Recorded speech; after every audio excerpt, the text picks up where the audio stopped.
নমস্কার বন্ধুরা, আমার মায়ের রান্নাঘর মনিকা কুকিং কিচেনের আরও একটা নতুন পর্বে তোমাদের সকলকে স্বাগত। আশা করি তোমরা সকলেই খুব ভালো আছো, আমরাও খুব ভালো আছি। সো আজকে আমি তোমাদেরকে যেটা দেখাবো সেটা তো তোমরা টাইটেল আর থাম্বনেলে দেখেইছো। হ্যাঁ, আজকে আমি তোমাদেরকে দেখাবো নিরামিষ মোচার ঘন্ট।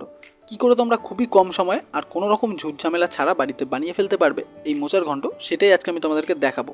তাও আবার খুবই সুস্বাদু। হ্যাঁ, আমি জানি এর আগে তোমরা নিরামিষ মোচার ঘন্ট অনেক খেয়েছো, বাট এরকম পদ্ধতিতে খাওনি, সেটা আমার মনে হয়। তাই আমি বলবো এই মোচার ঘন্ট তোমরা আজই বাড়িতে ট্রাই করো আর চটপট রেজাল্টটা আমাকে দাও। আমার কথা বিশ্বাস করার তোমাদের কোনো দরকার নেই। আমি এখনও বলছি, আগেও বলেছি, পরেও বলবো, তোমরা বাড়িতে রেসিপিগুলো ট্রাই করো, তারপর কেমন লাগলো সেটা আমাকে কমেন্টে জানাও। তো তার জন্য তোমাদের পুরো ভিডিওটা স্কিপ না করে দেখতে হবে। তো আমাদের চ্যানেলে যারা নতুন আছো তারা চটপট চ্যানেলটাকে সাবস্ক্রাইব করে ফেলো আর বেল বাটনে ক্লিক করে রাখো, যাতে আমাদের আপডেট ভিডিওগুলো নোটিফিকেশন তোমাদের কাছে আগে পৌঁছে যায়। সুস্বাদু মোচার ঘন্ট তৈরি করার জন্য আমরা প্রথমেই নিয়ে নিচ্ছি একটা বড় সাইজের মোচা আর দুটো মাঝারি সাইজের আলু, আর নিয়ে নিচ্ছি সর্ষের তেল, গোটা জিরে, ধনে গুঁড়ো, হলুদ, গরম মশলা গুঁড়ো, লাল কাঁচা লঙ্কা আর মাঝারি সাইজের এক টুকরো আদা, নুন, সবার শেষে নিয়ে নেব চিনি। তো এবার আমাদের সবার প্রথমে কী করতে হবে, মোচাটাকে ভালো করে ছাড়িয়ে নিতে হবে। এটা হচ্ছে আমাদের ফার্স্ট কাজ। তো মোচা ছাড়ানোর বিষয়টা বেসিক্যালি তোমরা সকলেই জানো, বাট তাও মা ছাড়াচ্ছে, তোমরা দেখে নাও কীভাবে ছাড়াচ্ছে। প্রথমে মা মোচার পাখনাগুলো ছাড়িয়ে নেবে, আর পাখনার ভেতরেই কিন্তু থাকবে কলিগুলো, যেটা দিয়ে আমরা ঘন্ট করব। আশা করি তোমরা সকলেই জানো মোচার কলির ভেতরে একটা শক্ত লম্বা ডান্ডি মতো আছে আর একটা ছোট্ট সাদা পালক মতো আছে, যেগুলোকে ফেলে দিতে হয়, যেগুলো খাওয়া যায় না। এবারে সেগুলোকে ফেলে দেওয়ার জন্য আমরা কি করি, একটা একটা করে কলি নিয়ে আমরা বেছে নিই। তো সেটা তো একটা বেসিক পদ্ধতি, সেটা তো থাকবেই, বাট আজকে আমি তোমাদেরকে একটা নতুন টেকনিক শেখাবো। আশা করি তোমরা অনেকেই এটা জানো না, আর এই টেকনিকটা আমি দেখানোর কেউ না, আমার মাই দেখাবে। সো এরকমই আরও অনেক কিছু জানার জন্য তোমাদের প্রত্যেকটা ভিডিও দেখতে হবে, আর এই ভিডিওটা তো দেখতেই হবে। সো চলো। তো বন্ধুরা, এবারে ভালো করে দেখো, প্রত্যেকটা পাখনাতেই কিন্তু অনেক কটা করে কলি রয়েছে।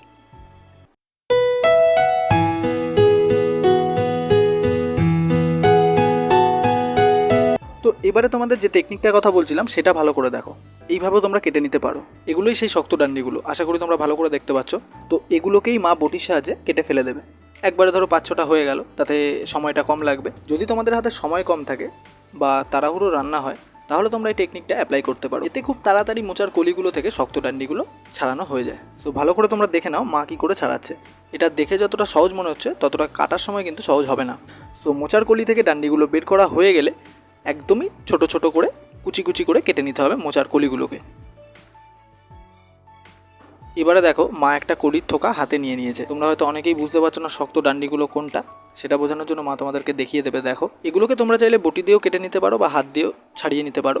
এর আগে মা যেগুলো কাটছিল সেগুলো কিন্তু মাঝারি ধরনের, মানে একেবারে কচি নয়। কচিগুলো তো কাটতেই হবে না, তাই একেবারে কচি নয়, মাঝারি ধরনের। আর এগুলো একটু বুড়ো ধরনের, তাই এগুলো হাত দিয়েও ছাড়িয়ে নিতে পারো বা বটি দিয়েও কেটে নিতে পারো, যা ইচ্ছা তোমাদের।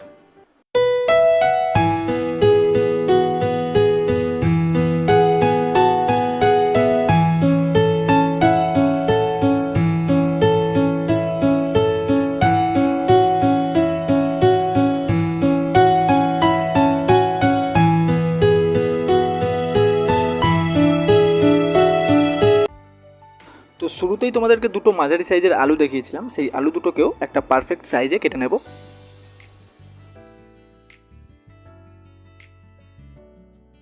তো বন্ধুরা, দেখতেই পাচ্ছ আমাদের মোচার ঘন্টর মোচা কিন্তু কাটা হয়ে গেছে।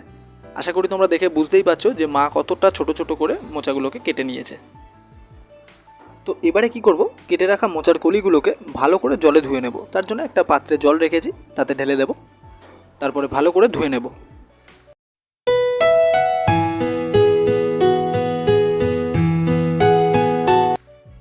তারপরে মোচার কলিগুলো ভালো করে ধোয়া হয়ে গেলে একটা পাত্রে নামিয়ে নেব।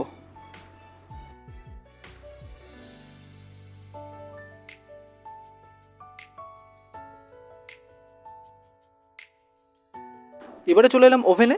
ঠিক যে পাত্রে মোচাগুলো ধুয়ে রেখেছিলাম ঠিক সেই পাত্রটাই ওভেনে বসিয়ে দেবো। তারপরে দিয়ে দেবো জল। এবারে দিয়ে দেবো 1/2 টিস্পুন মতো হলুদ। এবারে প্রথমে একটা ছোট হাতা দিয়ে মোচাটাকে ভালো করে নাড়িয়ে চাড়িয়ে হলুদের সাথে মাখিয়ে নেব।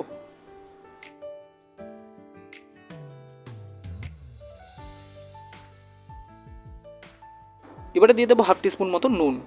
এবারে হালকা হাতে আরও কিছু সময় আমরা নাড়িয়ে নেব, যেহেতু নুন দিলাম। তো মোচাটাকে বেশ ভালো করে নাড়িয়ে চাড়িয়ে নিয়ে এবারে একটা পাত্র দিয়ে আমরা ঢেকে দেবো। ওভেন মিডিয়াম আঁচে রেখে প্রায় 10 মিনিট ধরে আমরা মোচাটাকে সেদ্ধ করে নেব। তো 10 মিনিট পর আমরা ফিরে এলাম। এবারে ঢাকনাটাকে সরিয়ে নেব। ঢাকনাটা সরিয়ে নেওয়ার পর তোমরা দেখতে পাচ্ছ এখনও যে জলটা কিন্তু ফুটছে, মানে মোচা আমাদের সেদ্ধ হয়ে গেছে ভালোভাবে। এবারে মোচাটাকে একটা ফুটো ফুটো পাত্রে ঢেলে দেবো, যার নিচে নেওয়া আছে আরও একটা পাত্র, সেখানে জলটা পড়ে যাবে আর ওপরে ফুটো ফুটো পাত্রটাতে মোচাটা থেকে যাবে, মানে ছেঁকে জলটা নিচে পড়ে যাবে। এবারে চলে এলাম শিলে, নিয়ে নিলাম গোটা জিরে, ধনে গুঁড়ো, নিয়ে নেব ছোটো এক টুকরো আদা, আর নিয়ে নেব লাল কাঁচা লঙ্কা। এবারে এই মশলাটাকে ভালো করে বেটে একটা মিহি পেস্ট তৈরি করে নেব।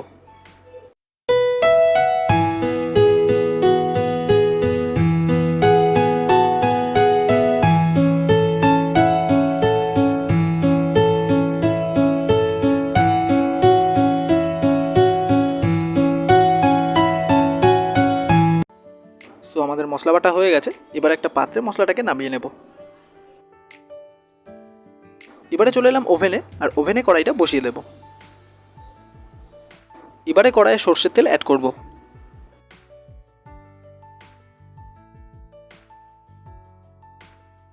এবারে ফোড়নের জন্য একটা শুকনো লঙ্কা হাফ করে দিয়ে দেব। দিয়ে দেব দুটো তেজপাতা, আর দিয়ে দেব গোটা জিরে। এবারে হালকা হাতে অল্প কিছু সময় নাড়িয়ে ফোড়নটাকে ভেজে নিতে হবে। জিরেটা হালকা ভাজা ভাজা হয়ে এলেই প্রথমে দিয়ে দিতে হবে কেটে রাখা আলুটা। এবারে এর ওপর দিয়ে দেবো সামান্য পরিমাণ নুন। এরপর দিয়ে দেবো সামান্য পরিমাণ হলুদ। এবারে ওভেন মিডিয়াম টু হাই ফ্লেমে রেখে 5 থেকে 6 মিনিট ধরে আলুটাকে ভেজে নিতে হবে।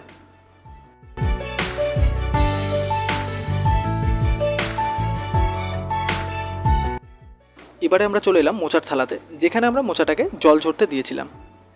তো মোচা থেকে এখন পুরোপুরি জল ঝরে গেছে আর মোচাটাও পুরো ঠান্ডা হয়ে গেছে। এবারে মোচাটাকে ভালো করে ডলে নেব, তাতে কি হবে মোচাটা আরও নরম হয়ে যাবে আর রান্নার পর খেতে খুবই ভালো লাগবে।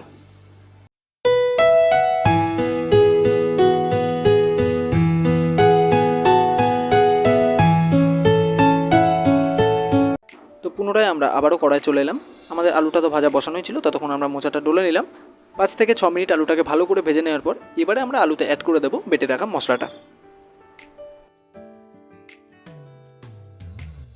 এবারে অ্যাড করব সামান্য মশলার বাটি ধোয়া জল।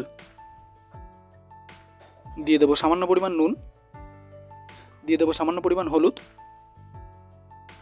এবারে দিয়ে দেবো স্বাদ মতো চিনি। তো সমস্ত উপকরণ দেওয়া হয়ে গেলে এবারে ওভেন মিডিয়াম ফ্লেমে রেখে 9 থেকে 10 মিনিট মশলাটাকে ভালো করে কষিয়ে নিতে হবে। এবারে মশলাটা কষে গেছে সেটা বুঝবে কী করে? মশলা থেকে যখন তেল ছেড়ে দেবে তখনই তোমরা বুঝে নেবে মশলাটা কষে গেছে।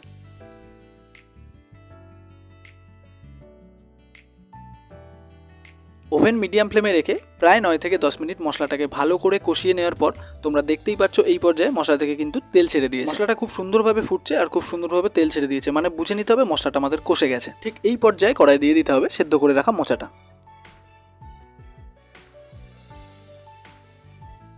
সম্পূর্ণ মোচাটা কড়াইয়ে দিয়ে দেওয়ার পর এবার আমাদের কি করতে হবে, রান্নাটাকে ভালো করে কুক করে নিতে হবে। মাথায় রাখতে হবে ওভেন মিডিয়াম ফ্লেমে রেখে, মানে মিডিয়াম আঁচে রেখে 9 থেকে 10 মিনিট আমরা রান্নাটাকে কুক করে নেব।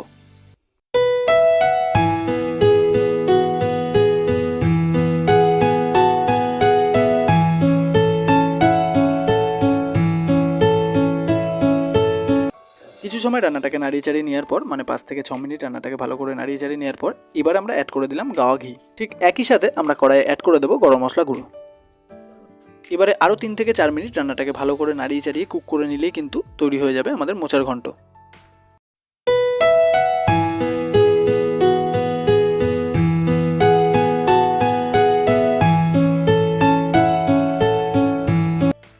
তো মোচার ঘন্ট তৈরি হয়ে গেছে, এবার একটা পাত্রে নামিয়ে নেব।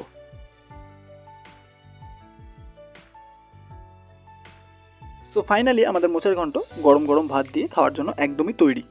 তোমরা চাইলে ভগবানকে ভোগ নিবেদন করতে পারো এই মোচার ঘন্ট, কারণ এটা একদমই নিরামিষ। এখনও যারা ভিডিওতে রয়েছে তাদেরকে অসংখ্য ধন্যবাদ, আর যারা নতুন আছো তারা চটপট চ্যানেলটাকে সাবস্ক্রাইব করে ফেলো। তাহলে আজই বাড়িতে তৈরি করে ফেলো এই রেসিপিটা, আর আমাকে কমেন্টে জানাও যে কেমন লাগলো, আর ভিডিওটা কেমন লাগলো, রেসিপিটা কেমন লাগলো সেটা কমেন্টে জানিয়ে দেবে। আর সবশেষে একটাই কথা, তোমরা প্লিজ প্লিজ প্লিজ সাপোর্ট করো, পাশে থেকো। নতুনত্ব আরও অসংখ্য রেসিপি পেতে চ্যানেলটাকে সাবস্ক্রাইব করে বেল বাটনে ক্লিক করতে কিন্তু ভুলবে না, যাতে আমাদের আপডেট ভিডিওগুলোর নোটিফিকেশান তোমাদের কাছে আগে পৌঁছে যায়। Thank you for watching.